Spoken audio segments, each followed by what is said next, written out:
दोस्तों, आज मैं आपको सुनाने जा रहा हूँ एक ऐसी कहानी, एक माँ की दुख भरी सच्ची कहानी।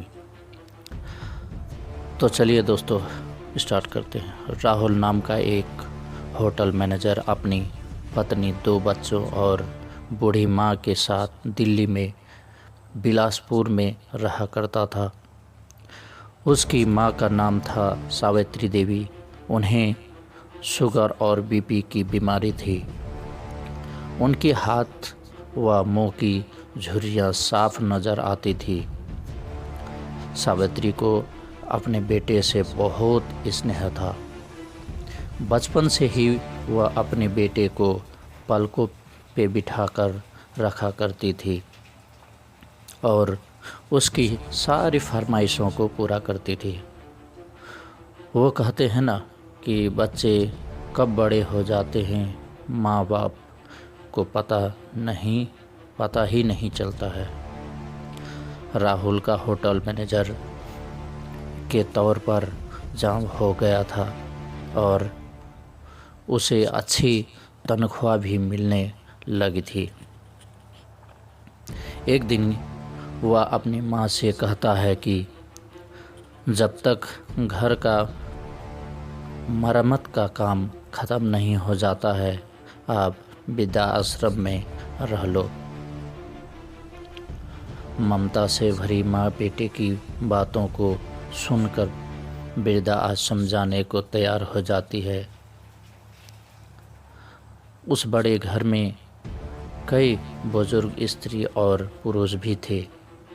उन्हीं में से एक ने सावित्री से कहा, आपको भी बेटे ने घर से निकाल दिया?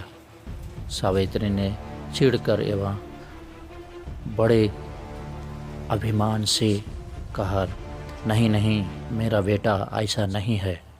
वह तो श्रवण कुमार है।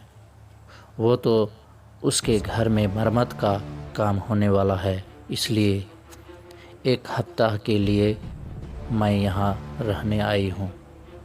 रहने दीजिए सावित्री जी, ये सब बहाने हैं, बुजुर्ग ने कहा। सावित्री का समय उन नए दोस्तों के साथ कटने लगा, पर उसका ध्यान घर पर ही लगा रहता। 7 दिन बीत चुके थे, पर सावित्री का बेटा नहीं आया और न ही उसका कोई फ़ोन आया। तब सावित्री ने ही बेटे को फ़ोन लगाया और पूछा, कब आ रहे हो लेने?